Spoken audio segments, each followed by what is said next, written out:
bisa cepat sadar. Kita semua menunggu kondisinya supaya ya bisa kita bercanda-canda lagi. Karena ini udah 8 hari dia memang masih tidur. Berpesan ke teman-teman di LBH Ansor bahwa kita akan tempuh jalur hukum sampai pengadilan. Jadi nggak ada damai-damai, nggak ada.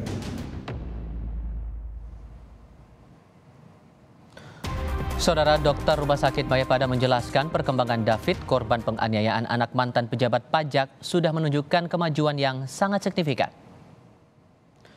Tim dokter menjelaskan kesadaran David sudah menunjukkan banyak perkembangan setelah menjalani perawatan intensif di Rumah Sakit Mayapada selama 5 hari. Dokter menyebut David sudah bisa bernapas tanpa alat bantu pernapasan, namun masih mendapat pengawasan ketat dari tim dokter. Dokter menyebut pula David mengalami trauma pada kepala setelah mengalami penganiayaan oleh anak mantan pejabat pajak, Mario Dandi. Dia masuk itu GCS-nya Glasgow Coma Scale itu sekitar 4. Orang seperti kayak kita itu kan nilainya 15. Dan sekarang ini sudah mencapai 8 sampai 9. Terus itu perkembangan yang sangat signifikan. Dan ini terjadi dalam waktu 4 sampai 5 hari. Ya. Tapi ya tetap kita masih harus melakukan tindakan optimal, tapi yang jelas apa yang kita lakukan selama ini selama 4-5 hari kita tim ICU sangat solid, kerjasama dengan perawatnya semua, dan inilah hasilnya dalam 4-5 hari. Keluarga menyerahkan seluruhnya proses hukum kepada Lembaga Bantuan Hukum GP Ansor. Keluarga meminta semua pihak yang terlibat dalam penganiayaan David harus diproses hukum. Keluarga menyebut jika pihak pelaku pihak pelaku, anak mantan pejabat pajak sudah pernah datang untuk meminta maaf langsung kepada keluarga David.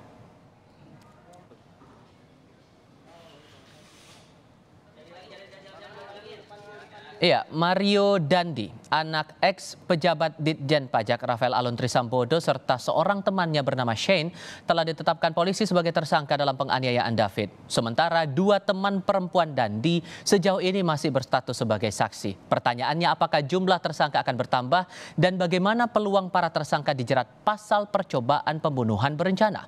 Sudah bergabung saat ini pengamat hukum Jamin Ginting dan juru bicara keluarga korban David, Rustam Hatala. Bang Rustam, Pak Jamin, apa kabar? Selamat sore. Selamat sore semuanya. Terima kasih sudah bergabung bersama kami. Bang Rustam, sudah mendengar suara saya, Bang? Ya, mendengar cukup jelas. Ya, terima kasih. Tadi kan sudah disampaikan dari dokter Bang Rustam bahwa kondisinya sudah signifikan David ini. Tapi ada concern tersendiri dari pihak keluarga untuk kondisi kesehatan David ini berikutnya akan bagaimana kemudian? Yang pasti pertama kita masih tetap ya menunggu perkembangan di ruang ICU-nya seperti apa. Kita hanya terus berharap pada tim dokter untuk memberikan tindakan yang sebaik mungkin ya untuk proses penyembuhan David. Karena seperti yang sudah disampaikan oleh pihak dokter juga David ini masih dalam tahapan observasi ya secara terus-menerus. Oke.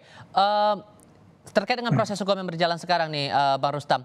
Ini kan ada Mario dan Shane yang sudah ditetapkan sebagai tersangka dan perannya cukup jelas di sini. Menurut Anda, mewakili pihak keluarga, 2 tersangka ini sudah cukup atau sebetulnya ada pihak lain yang harusnya bertanggung jawab atas penganiayaan keponakan Anda ini? Sejak awal mulai dari kami mendengar kabar ya, kami memang langsung berkomunikasi dengan LBH GP Ansor. Jadi proses hukum itu kita serahkan sepenuhnya ke LBH GP Ansor. Siapapun yang terlibat, kami dari pihak keluarga tentu meminta diproses seadil-adilnya. Oke, kalau begitu menurut Anda Pak Jamin, dengan konstruksi perkara yang sudah disampaikan oleh pihak kepolisian, menurut Anda ada pihak lainnya juga patut bertanggung jawab dalam kasus ini? Ya, kita lihat dulu konstruksi perbuatannya ya. Kalau konstruksi perbuatannya adalah bersama-sama menginginkan adanya suatu perbuatan yang mengakibatkan orang lain luka atau luka berat, maka bentuk kebersamaannya itu seperti apa begitu. Saya kasih contoh ya, ini kalau memang benar informasinya, pengetahuan saya David juga yang melakukan perbuatan pidana ini memanggil David keluar ya untuk bertemu dengan mantan pacarnya. lalu dipanggil, lalu mereka melakukan pengeroyokan, bukan pengeroyokan ya, pemukulan ya. Nah berarti kan ada kerjasama di antara para pelaku begitu loh, yang ingin melakukan penganiayaan kepada orang tersebut. Kenapa dipanggil? Alasan kenapa dipanggil? Terus ada yang merekam, kan? Ada orang yang berarti apakah ada niat dari kedua atau tiga orang ini secara bersama-sama membuat orang lain ini, korban ini menjadi luka, ya, menjadi cacat begitu. Nah, kalau perbuatan itu ada, maka bisa yang lain juga bisa dimintakan pertanggungjawaban. Dan kita ketahui sekarang kan sudah jadi tersangka ya. Kalau saya ketahui ada beberapa ya selain daripada pelaku ini sendiri. Oke, kalau begitu menurut Anda bisa dimasukkankah unsur percobaan pembunuhan berencana di sini? Ya, pembunuhan pembunuhan berencana itu percobaan. Percobaan itu dalam konteks pidana namanya pogging ya. Pogging itu ada 3 syarat. Pertama ada niat. Jadi mereka ini memang punya niat untuk membunuh gitu. Nah, setelah ada niat, ada tindakan atas perbuatan untuk melakukan pembunuhan tersebut. Namanya perbuatan mula-mula ataupun tindakan awal dari perbuatan itu. Ya, contohnya kita anggap si pelaku ini bersama-sama dengan pacarnya ada niat untuk membunuh, perencanaan. Bagaimana cara membunuhnya? Dengan contohnya menarik keluar lalu menghajar dia sampai mati begitu ya, contohnya gitu ya. Nah, tetapi tidak terlaksana, artinya pembunuhan itu tidak terlaksana semata-mata bukan karena dia sendiri, tapi karena orang lain. Contohnya ada ketahuan, dia diteriaki, nggak boleh bunuh, atau tangannya dipegang sama orang lain sehingga dia tidak sempat membuat dia terbunuh, malah cuma sama geger otak atau apa gitu ya, nggak mati gitu. Nah itu yang kategori percobaan melakukan pembunuhan. Tapi kalau dia berhenti, orangnya belum mati, itu tidak masuk kategori perencanaan pembunuhan karena dia berhentinya semata-mata bukan karena orang lain, tapi karena kesadaran dirinya sendiri. Jadi kalau saya lihat pasal yang lebih tepat dimasukkan itu tentang kalau ini ada perencanaan, berarti itu pasal 355. 355 itu tentang perencanaan melakukan penganiayaan berat gitu. Tapi untuk 340 tidak bisa masuk ya, Pak? 340 nggak bisa karena dia berhentinya dia melakukan perbuatan itu bukan karena orang pertama berhentinya dia melakukan rencana pembunuhan itu bukan karena orang lain tapi karena kehendaknya sendiri. Kan kita lihat ya di video dia siksa, dia tendang dan segala macam tapi berhenti dia begitu. Bukan orang lain yang menarik dia. Nah, itu nggak bisa dikatakan sebagai pembunuhan, rencana pembunuhan ya. Tapi kalau dia ditarik sama orang lain sehingga dia nggak bunuh, tapi niatnya sudah membunuh. Jadi yang harus dibuktikan di perencanaan pembunuhan itu tadi dari awal memang dia punya rencana membunuh, bukan menganiaya. Kedua ada perbuatan mula-mula. Nah perbuatan mula-mula kan udah jelas ya, sudah ada ditarik, dipukul, ditendang itu bukan perbuatan mula. Itu perbuatan mula-mula sudah jelas. Nah yang ketiga adalah berhentinya dia melakukan pembunuhan itu sampai dia nggak mati semata-mata bukan atas karena kehendaknya sendiri, tapi ke atas orang lain. Nah, ini pertanyaannya, bisa nggak dibuktikan kalau dia berhenti itu sendiri atau orang lain yang meneriaki dia begitu? Dari pihak keluarga sendiri, Bang Rustam, dengan jerat pidana maksimal 5 tahun, pasalnya terkait dengan Undang-Undang Perlindungan Anak dan KUHP, merasa ini cukup ringan, masih belum adil untuk memenuhi rasa keadilan bagi keluarga atau gimana kemudian? Kalau kita dari pihak keluarga sebenarnya untuk urusan hukum ini kita serahkan sepenuhnya ya ke LBH soal jerat hukum segala macam. Memang dari awal kita ya fokus ke penyembuhan David aja. Jadi kalau terkait dengan mau dihukum berapa lama segala macam itu kita memang menyerahkan sepenuhnya ke LBH. Saya butuh penegasan lagi nih Pak Jamin. Dengan 2 tersangka yang sudah ada sekarang, maka masih terbuka peluang untuk tersangka lain ya.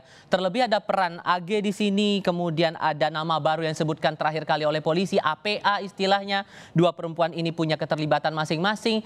AG ada di tempat, sementara APA disebut memberitahukan kepada tersangka Dandi ini bahwa AG diperlakukan tidak baik. Ada peluang ke sana tidak? Ya, jadi begini, ada pasal di 531 mengatakan kalau orang berada dalam keadaan maut, berada dalam keadaan yang membahayakan diri dia.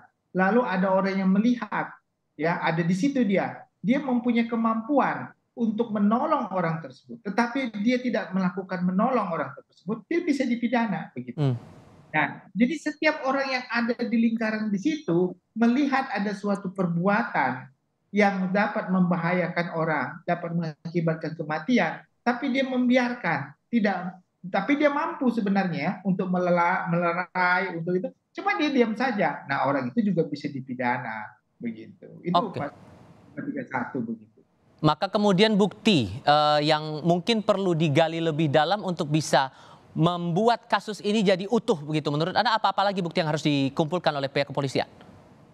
Ya tentu pertama sekali harus dicari bagaimana perencanaan itu memang disengaja, bukan accidentally ya, bukan tiba-tiba keluar David lalu dikeroyok ya, tapi memang sudah ada ini ajakan dari wanita ini untuk datang ke David, lalu kalau nanti dia keluar kamu hajar ya, karena saya udah benci sama dia. Terus temannya juga mengetahui rencana itu, tapi dia sengaja membiarkan. Bahkan beberapa kali dilakukan suatu perbuatan, dia diam. Nah inilah maka dengan orang-orang seperti ini ada tindak bersama-sama ya. Ada mind of meeting-nya ada gitu. Bersama-sama tujuannya apa? Membuat orang lain menjadi luka, menjadi cacat gitu. Nah, itu dapat dikatakan sebagai pasal 55 tadi, Mas Tifal. Oke, masalah peluang tersangka ini ada lagi kalau apa Pak Jamin? Ya tentu kalau ada orang yang memang bersama-sama mempunyai kehendak untuk membuat dia menjadi terluka, ya siapapun itu ya, kalau mempunyai kehendak gitu ya. Oke, kalau begitu Pak Rustam, Bang Rustam, terkait dengan proses hukum yang masih berjalan sampai dengan saat ini, walaupun kemudian dari pihak keluarga diwakili penasihat hukum datang dan berupaya meminta maaf, dari keluarga memaafkan tapi kemudian berharap proses hukum berlanjut, yang diinginkan apa lagi kemudian? Halo? Ya, Bang Rustam, apalagi yang diinginkan pihak keluarga terkait dengan proses hukum ini? Ya, diproses seadil-adilnya. Jadi semua yang terlibat harus diproses seadil-adilnya. Itu aja. Baik, terima kasih banyak untuk waktunya sudah bergabung bersama kami di Kompas TV, Bang Rustam Atala dan Pak Jamin Ginting. Sehat selalu untuk Anda berdua. Terima kasih.